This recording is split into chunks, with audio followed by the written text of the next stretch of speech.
This one time in Japan, a bowl of soup made me giggle. Often, it's the low-profile, hardly visible eateries that change your perspective the most. Some years back on a visit to Tokyo, after a chilly and muddy morning of hiking in the seaside suburb of Kamakura, I stepped into a dream. A crude depiction of a steaming noodle bowl on a modest storefront window seemed downright comforting.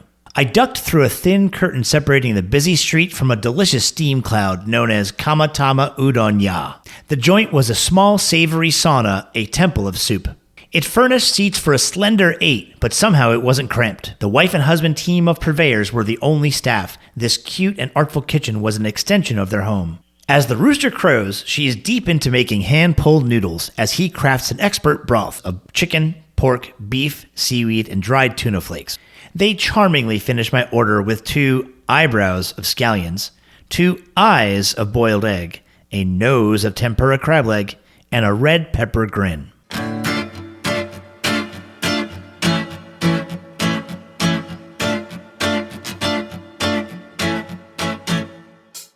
My name is Howie Southworth. I travel, I eat, I cook, and then I write fancy words about all of it. My cookbooks are loaded with wild stories and fabulous bites, and I've shared plenty of my own adventures. But now, I want to hear somebody else's for a change. Sauced in Translation is a timely podcast spanning the globe of food, spinning tales of lavish meals, and epic gastronomic failure.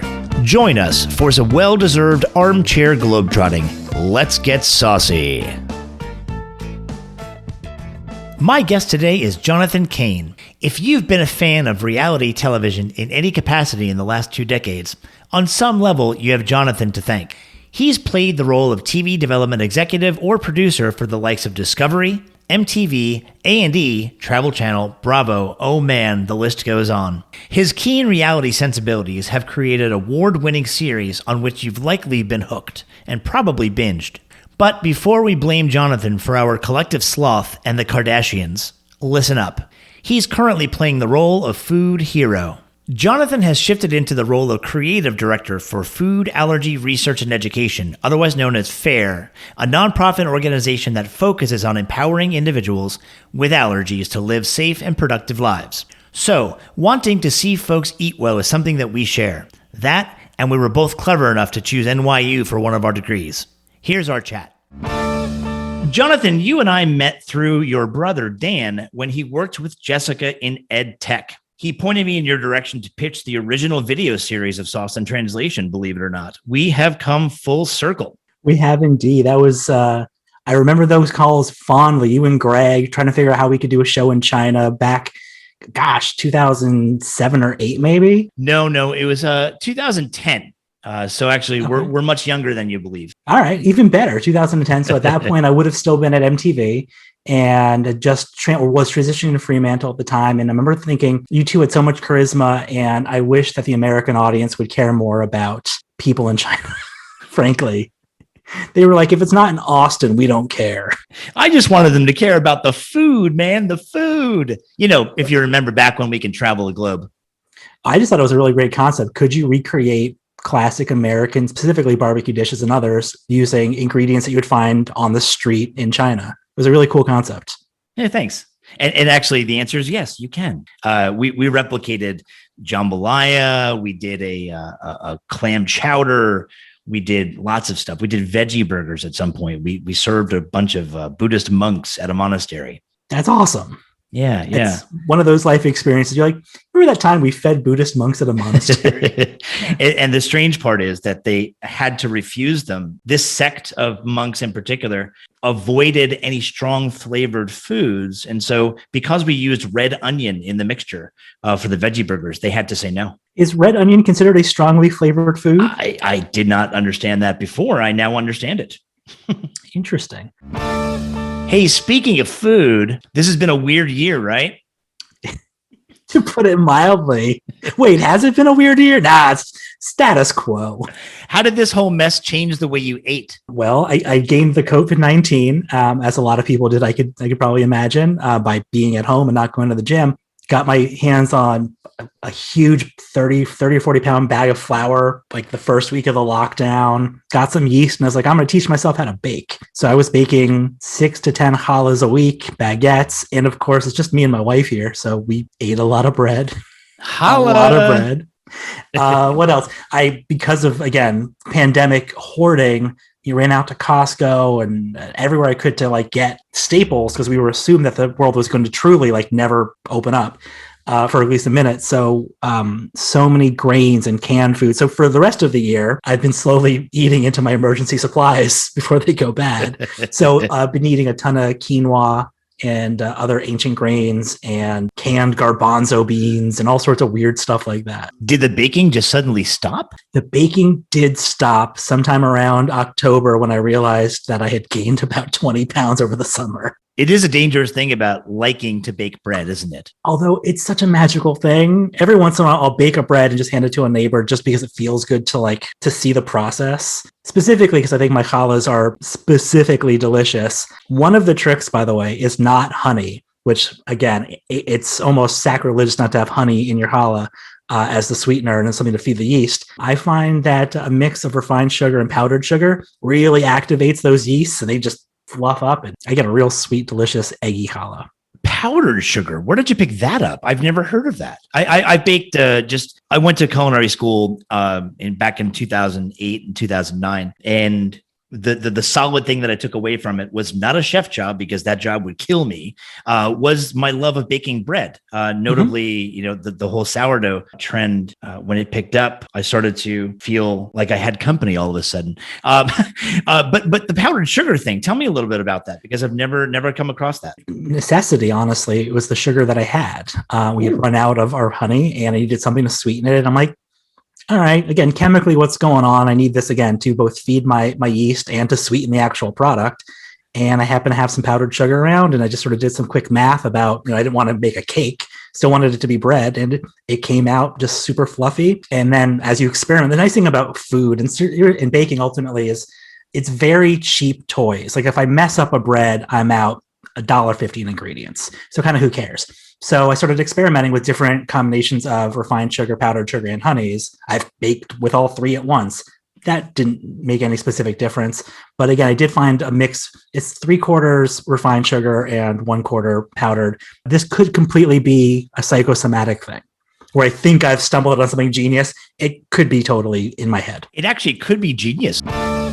After the bread and after you went through your nuclear fallout shelter shelves of cans, yes. What did you trip upon after you were done with ancient grains, after you had enough of quinoa? Well, once the stores had a nice supply of meats, and I am an omnivore, but I do enjoy some good meats, I got back into chili experimentation, which, not to jump way ahead, but that is something that I've probably every other week I'm making a different chili. Again, it's a great way to experiment with flavor. So you get we're doing some curry-inspired Indian chilies, and obviously your classic Tex-Mex chilies. And I'm using chili as a kind of a catch-all for a beefy stew with spice. It warms the soul, and we use mostly lean meats, so it's not specifically fatty, which is nice. Plus, they freeze great. Also, because we're very neighborly here in Reseda, California, I always end up with plenty of these. I got those restaurant supply pint jars and hand them to neighbors, and it's been a nice both hobby and delicious. I've been really up in my chili game. I will say, I know this is an auxiliary idea that you just mentioned about the containers, those takeout containers. I will tell you that I've been hoarding those containers because I love them so much. And if anything good is coming out of this pandemic, it's my new collection of these takeout plastic containers. They're the best. And they're easier to measure things. They're easier to stack. They're easier to freeze stuff. How much experimentation did you do with the pepper itself? I mean, tons. So one of my other hobbies, which is not specifically cooking related, is gardening. So I have a pepper garden box with Serranos, Mad Hatters, jalapenos. I had some Carolina Reapers in there. I had habaneros. And it was constantly an experiment of both fresh, dried, and of course, I'll also go to the store and get your Anaheims, other kind of chilies I can get my hands on. That's sort of where most of the experimentation comes. We kind of landed on a nice 3-meat chili, which again, we like the texture, a little bit of lamb, a little bit of pork, and obviously beef.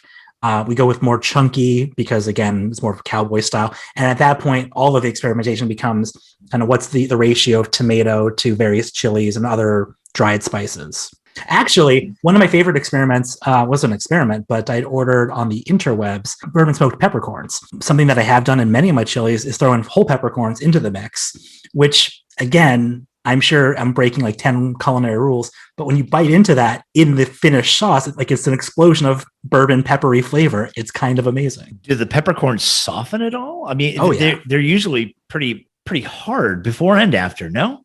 The smoked ones definitely soften up and pop, like little, almost like tapioca balls. And they're not quite as soft as a tapioca ball, but they wouldn't break a filling is what I'm saying. That is actually kind of an interesting idea. In fact, if they do soften up just a little bit, I can see where that little pop is a nice surprise. It really can be. Again, the problem tends to be if you are scraping the bottom of the bowl, you'll end up with a whole bunch of them, and you don't want that surprise. So you got to be, cogent of what you're putting on your spoon. It differentiates my chilies from others, because I don't know anyone else that does whole peppercorns. Certainly not smoked peppercorns in their chilies. It's funny when you say that thing about the peppercorns kind of gathering at the bottom. My mind went to I like a good milkshake, and I like a mint chocolate chip milkshake of all things. And the reason I like it is because the chips kind of gather at the very bottom of the cup. And after you're done sipping it, you take a spoon to the bottom of it. That's what came to mind when you said that those peppercorns tend to gather. That'd be a scary surprise. It would be if you're not paying attention. So this is definitely something to be enjoying before the whiskeys and not after the whiskeys, just in case. Do you remember your last trip and what you ate? I remember my last proper not work trip. So I'll separate the work. It was actually, we went to Louisville, speaking of whiskey, for my best friend's 40th birthday. We picked our own barrel of Old Forester, which was one of my favorite memories of all time. And I have, been married and had kids, and still one of my favorite memories of all time was sitting in a rick house with my closest friends and belaboring for literally hours which of these 5 barrels we were going to take home with us. Not literally, because they bottle it there and they shipped it to us months later. That was such an amazing experience. And one of the gentlemen on the trip was the executive producer of Gordon Ramsay's Uncharted series. So he's a foodie and a traveler. So he'd found all sorts of interesting places in Louisville and the surrounding neighborhoods. My favorite meal in that regard, and again, every meal was exquisite, even like, a good Kentucky brown, hot brown breakfast, still amazingly delicious, certainly after a night of drinking whiskey. But my favorite place is a place called Doc Crow's, which is right there on the main street in downtown Louisville, New Lou, as they call it. Their smoked shrimp is one of those things that I dream about. It happens, yeah. And that specific meal, which I remember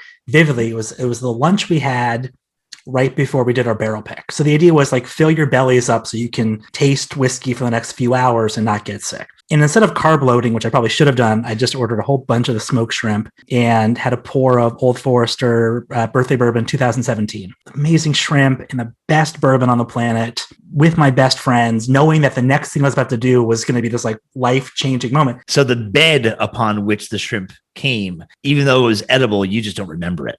So at Doc Crow's, you order the shrimp kind of a la carte on their smoked meats menu. I probably also have like some short ribs or something else, but it was the shrimp that really remember. You're paying per shrimp as well. And you do that math, you're like, $2 a shrimp feels like a bad deal. And you know what? It's fine. Bring them on. Just do it. It's going to be a good story when the menu itself has a smoked meats section. Louisville barbecue doesn't get the credit it deserves. Everyone talks about your Owensboro mutton barbecue and your Austin barbecues, and there's barbecue all over the world. Even in Southern California, we have our Santa Maria tri-tip barbecue that I think we do better than anyone else in the world. But Louisville, it's got its own specific thing, and there is a bourbon influence in all of their barbecue. Mm-hmm. Between that Carolina vinegar and that Texas sugar, so they find a nice balance. Is it both sour and sweet? It can be, or they'll often have, various sauces for you. But again, on the smoke stuff, they're usually smoking on aged bourbon wood. They repurpose barrels, like they got literally hundreds of millions of barrels in Kentucky. So that means everyone's smoking usually with used bourbon barrels. By the way, I should let you know, when we were tasting the whiskeys, we're not like pounding. It's just a lot of 1 ounce pours. Well, that is a tasting. I mean, you weren't slugging them back, right? You guys weren't doing shots. You were doing this is science. It was legitimately, I mean, we did it at barrel proof and then we did it at 90 proof to get the differences. You get the true nuance of what's inside that barrel. Yeah, again, it was a lot. We spit out a lot too, but you also like, you got something amazing in your mouth. Sometimes you just like, I need to swallow this because it's that delicious. What was the proof like out of the barrel? It must have been much, much greater, right? Yeah, they all hovered in the 1-teens of the 5 barrels. Wow. What's really crazy, if you can envision, 5 barrels lined up next to each other, you could pretty quickly eliminate 2 as just being average. Then you've got 3 left that are like pretty spectacular, but very different. One of these, by the way, these are sister barrels, same mash bill, same age statement, same rick house. Literally 5 in the same spot. You'd think they'd be very similar, wildly different. And the challenge for us was obviously to pick the one that was either going to be center of the bell curve to please everybody, your total wine pick, your Bevmo pick, your very quotidian, everyday, easy drinkers, or something completely weird. And we didn't want anything in between. We either wanted perfectly average or off the charts sides of the bell curve. And the debate over where to go with this. So we ended up at barrel proof deciding that barrel B, which is the one that I picked, was like the winner. It was briny and weird and full of cherry notes and orange blossom, really gorgeous. At 90 proof, it was nothing. All of that evaporated. How is something at a very high proof even pleasurable enough to pull these things out? Orange blossom, like where do you pull that from if things are so strong? I mean, it's a stupid question. I know it's a naive question. No, I wouldn't say that. It's definitely, I'd say graduate school level whiskey tasting at barrel proof, which is why people get paid very handsomely to do it. And if I can get that job, I would love that job. I think the trick is, when you first smell your whiskey, when you nose your whiskey, do it with your mouth open. I actually recommend doing it inside your mouth, which is a little pour in the mouth and then breathe in through your nose while it's sitting on your tongue, so that you're not getting that punch. That's a good way to extract some notes. Also, in your Glencairn, you'll notice there are different ethanols and vapors at the bottom of the glass and at the top of the glass. So you got to kind of figure out where in the nose you're looking. And again, the trick is to not burn your bulb, as it were, because then you're going to be SOL for a little bit of time. And then honestly, with a proof that strong, by the 113 is not specifically all that potent. The 120s, 125s, that's when you're like, this is just fire. But typically, the higher the proof, the longer the finish. So that's when you're going to get that nuance. It's that kind of like layer on your tongue, a nice chewy bourbon just sits there. And then you're like, yeah, there's cherry medicine there, or Sharpie is a note we get a lot on the higher proofs. If you happen to like the way Sharpies taste, I do. You did say Sharpie. I thought you said Sharpie. You mean if I'm sniffing the marker, that's the flavor that you're getting in some of the whiskeys? Absolutely. You get that. You get acetone, leather, tobacco. I think there's somewhere like 145 different notes that you can, extract from yada, yada, yada. It usually comes down to like the easiest trick you can play to impress someone is like, just say cherry, vanilla, caramel, oak. And that will always be in just about any bourbon. I'm going to try it. I'm going to try it the next time I meet another human being in person. Do you have a favorite travel food story? I have 3, and I'm going to go ahead and just go back to this one. We talked about the idea of like dreaming about those shrimp in Louisville. There's one food I've eaten on the planet at this point many times that I consistently go back to as maybe the best thing I've ever put in my mouth ever, outside of like an amazing whiskey. Talking about proper food. So I'm going to go ahead and say that my favorite travel experience was a work trip times many when I was working for the BBC. Every single time I'd be in London, I'd make a point to go to the Hawksmoor 7 Dials. The Hawksmoor is an upscale steakhouse, and they have trice cooked chips on the menu that I swear it's like they've shaved an angel's wings to make. I don't know what it is. It's cooked in duck fat and then fried again. I dream about it all the time. And you're like, okay, but what's the travel experience? Well, you go into London, you take the tube, you get off in Soho, you walk through the theater district to get to 7 Dials. You go downstairs, it's kind of in an alley. You order amazing smoked Manhattans and things that had amazing drinks there. And then you just can't wait to get those stupid fries in your mouth. I will spend the money on a ticket to London just for those stupid fries. Chips. It sounds trivial to say or even to think, but a good French fry is really difficult to find. It is, and it's even more difficult to make. If I have one failure as a foodie cook kind of, amateur dude, I've never made a fry in my house that I've been like, this is great. This is fine. This is good. This is serviceable. Never this is great. But anyways, that would be my favorite travel experience. But I'll give you one other one. My wife and I used to go to Zihuatanejo every year for our anniversary. Where in Mexico are we talking about? So it's on the West Coast, so Pacific, south of Puerto Vallarta by probably 200 miles. They used to call it the Mexican Riviera, and Zihuatanejo is paradise on earth. I recommend it to everybody. And at a place called the Hotel Zihuatanejo, which is just down the hill from Tentaciones. Tentaciones is like the foodie hotspot in Zihuatanejo. But it was at the Hotel Zihuatanejo where it wasn't on the menu, but they're like, Jonathan, you're back for your anniversary. Can we do something special for you? It's like, actually, it'd be great. And so they set up a table for us on the water, and they brought us a platter of mariscos and fresh grilled octopus, and everything was caught that day. Good Lord. It was the best, freshest, most perfectly cooked seafood, full stop, I've ever had. There's a stark difference between those two stories, the French fry and the mariscos. And do you know what that difference is? The French fry story, the chips story, however you want to call it, is all about that fried potato. Context be damned. That fry anywhere would be the story, right? The Zihuatanejo story is all context. What was going on around you? Who was with you? Where it happened? What it sounded like? What it smelled like? What it felt like, right? It's 100% context. Am I wrong? You're absolutely right. All context and a beautiful memory. And sadly, that Hotel Zihuatanejo got bought by the Viceroy Group, and then they sold it to private investors, and now they're condos, and we can't ever go back. What was the third story? I'm playing armchair psychologist here. I want the chip story. I want the context beach Marisco story. And I'm trying to figure out what your third story could possibly be. Maybe something in between the bite and the context.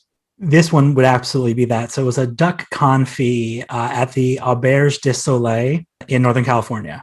And again, the context was you're overlooking vineyards, in this case, again, with my beautiful wife, but the memories, less the vineyards and the artwork and the amazing hotel, and more that duck, which was just well-cooked duck is one of the best things on the planet. Poorly cooked duck is not worth its weight in salt, but well-cooked duck is so flippin' good. So I would go back. I'm not a big wine person. In fact, I get headaches when I drink wine. And I was actually drinking a whiskey in Napa Valley, overlooking wine country, overlooking vineyards. What do you do when you go to Napa Valley? Well, I drink whiskey.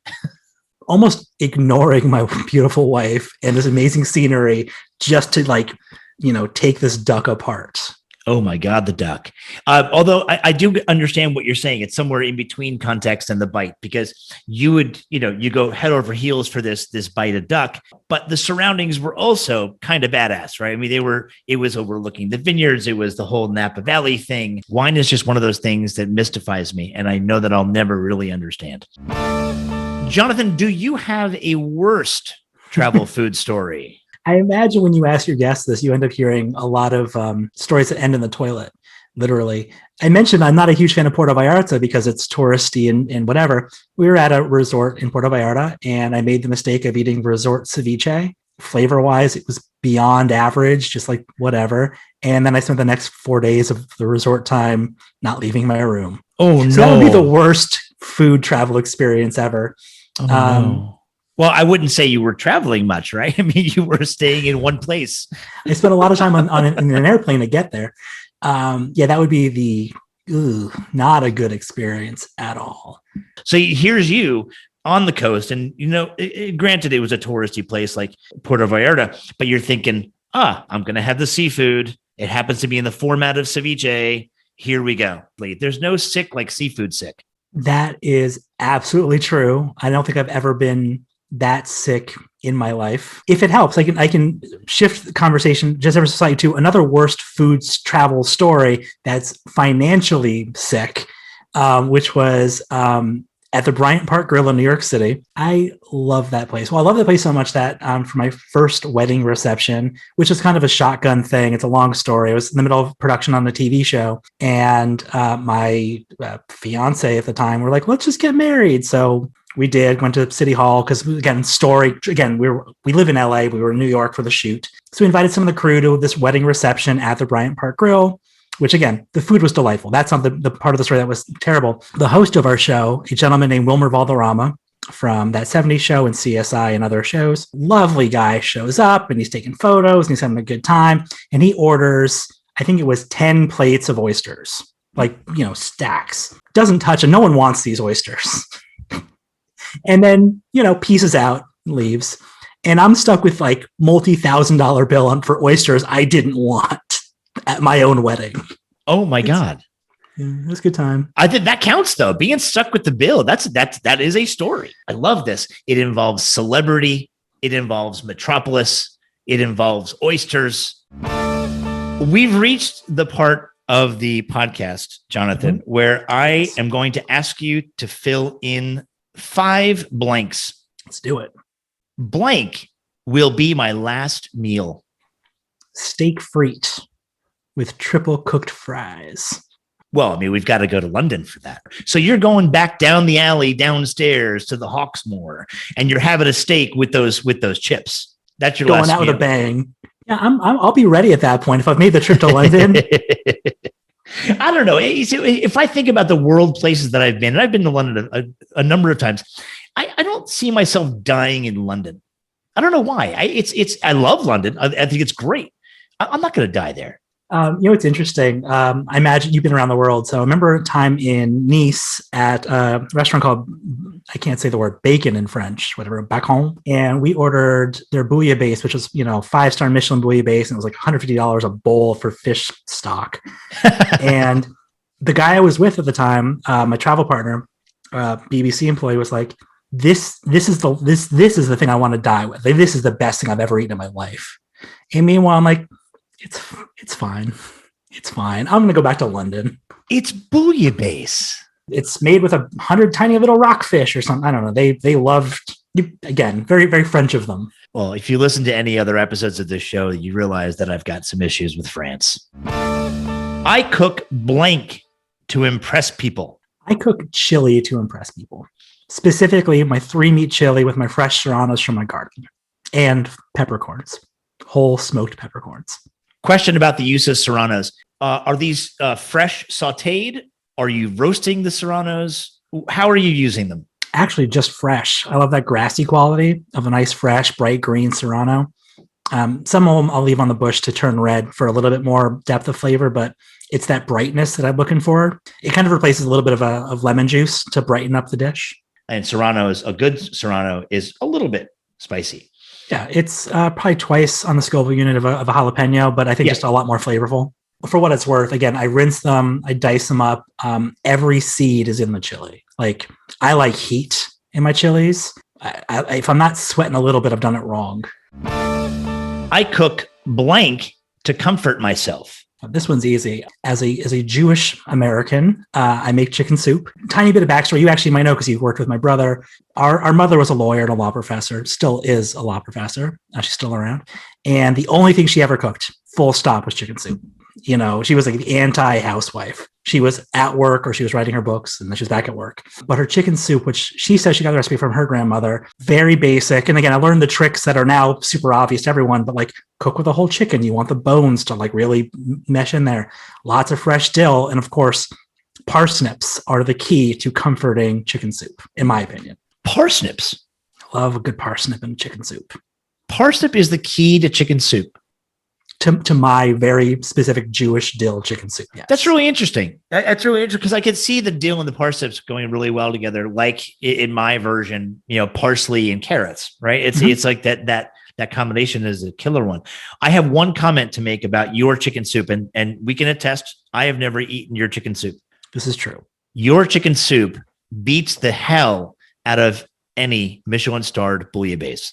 Agree with that 1,000%. France. That's all I'm saying. If I could rid the earth of one food, it would be blank.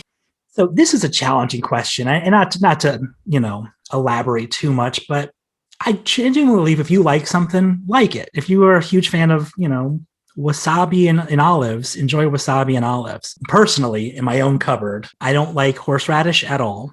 Again, maybe it's because it was in the Passover Seder every year, and I just didn't like the horseradish flavor. And wasabi being like the king of horseradish, like hard pass, get out. And again, olives, just something about biting into an olive. As a kid, I did, and I hit a pit, and I'm like, I don't like this.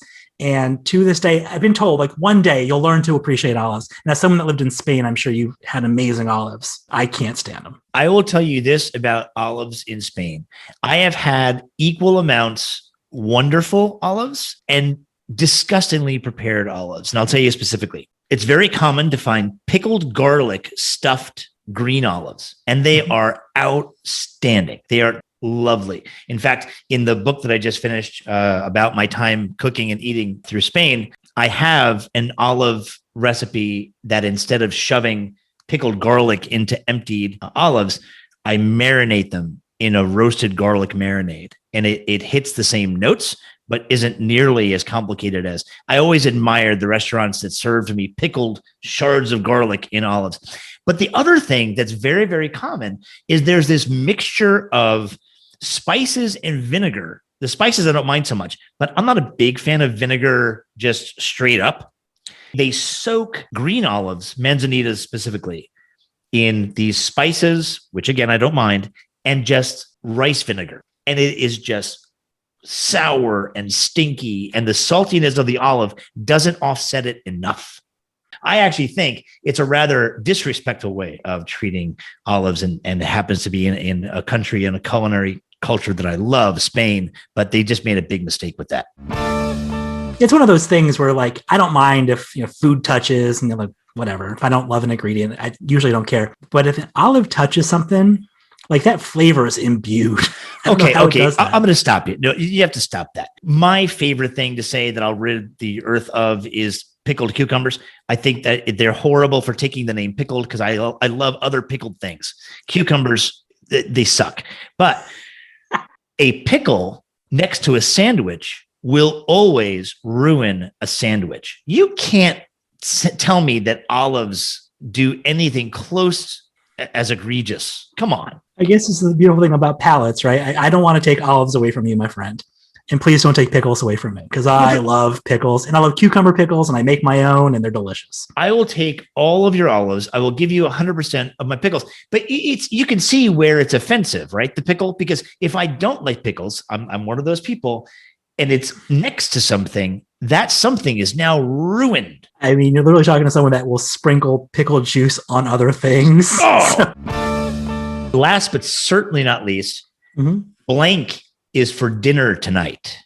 Indian butter chicken. I don't know if you're a fan of Indian butter chicken, but butter chicken to me is a sleeping giant that will take this country by storm soon enough when people discover butter chicken. I'm on board. Can we agree that the same time that it becomes popular in this country is when Americans wake up to the fact that butter chicken is chicken tikka masala? Funny enough, we were talking about this yesterday with one of my Indian buddies, and yeah, absolutely. They are one and the same. I think the way that we cook butter chicken here is a little bit more saucy, I suppose, than most chicken tikka masalas that we get here in LA. That, by the way, has been a pandemic staple in our house. I've gotten really into the nuances of using thigh meat or using breast meat, or, using more cream, using coconut cream or canned tomato or fresh tomatoes. Where your chili has been your experiment, and at some point your challah was your experiment. Chicken tikka masala has been mine. But we've actually got to the point in my house where I tend toward fish and seafood these days. Jessica loves paneer tikka masala. The kids still love chicken tikka masala. I love shrimp tikka masala. And so I'm now making 3 different tikka masalas on masala night. I would love to see this happen just as a sort of a culture revolution in the US. There's a versatility to even a jarred butter chicken sauce that I just would love to see it happen. I'd love to see more people embracing it, because you're right. You can use it on almost anything. You're right. A flip-flop. I was going to go with like a delicata squash. I don't know if you're a fan of the delicata squash. I love delicata squash. This is something else that we've used with our butter chicken sauce. Like, it's so easy to do. You roast it, you little dip in Yeah, I mean, you're right. And as a dip, it would actually work incredibly well. I could see tikka masala. I'm going to cross borders here. I can see drowning a falafel in that stuff. Absolutely. By the way, falafel in Oh, Thai peanut sauce, delightful. let's keep going. New York style pizza in tahini. Papa John's and ranch. I'm kidding. I'm totally kidding. Actually, no. So I am a kid who grew up in Brooklyn and then in New Jersey. I am a pizza snob. I went to college in Santa Barbara and did not eat pizza. I repeat, I did not eat pizza for 4 years in college. Who does that? I am so much of a pizza snob that what I'm about to tell you is probably antithetical. And I lived in Teaneck, New Jersey for a spell when I first started grad school at NYU. I would go up to my favorite pizza place. On the way back, I would stop at a McDonald's and I would get ranch dressing from McDonald's so I could dip my crust. And it was delicious. I'm not going to yuck your yum as it was, right? Enjoy it. All right, I got to give one other restaurant recommendation since you are a pizza snob. I don't know if you've been to a place called Marta in Midtown Manhattan. It's one of those nouveau Neapolitan style coal oven, yada, yada, yada. Pricey as heck, but good Lord, is it the best pizza I've ever had. And I've had every under the Brooklyn Bridge. I've been from the cheapest, greasiest to the fanciest, had it all. Marta might be the best pizza I've ever had. Marta is the best pizza you ever had. I will tell you that the best pizza I've ever had. We went to Naples as a family, the four of us, and we did breakfast, lunch, and dinner for 3.5 days pizza. And we literally had a roadmap of the 12 places that we needed to eat. Not only did I eat pizza for 3.5 days exclusively, but I ate the best pizza in the world exclusively. And that didn't ruin you for pizza forever? Because it might, I feel like, for me and Marta, it's never going to come close. That experience is compartmentalized, right? Does that make sense? So that experience lives in its own bubble. So, Jonathan, this has been fantastic. It's nice to catch up. We don't often do so on a video call. The fact that you're wearing a 3-piece suit, no one's going to know it. No one's going to know the wingtip shoes. No one's going to know that. It's a really nice pocket square, though. Hey, thanks, man. I'll talk to you later. Thank you, Howard. This was a lot of fun, and get sauced, my friend. Bye, Jonathan. To all of you wonderful, intelligent listeners out there, remember to subscribe to this show, follow me on Instagram, and find our books with your favorite seller. That's One Pan to Rule Them All, Kiss My Casserole, How to Cook Anything in Your Dutch Oven, Chinese Street Food, and the forthcoming Off the Top of My Head, Recipes, Rants, and Ravings of an American Cook Obsessing in Barcelona. Until next time, stay saucy and eat well.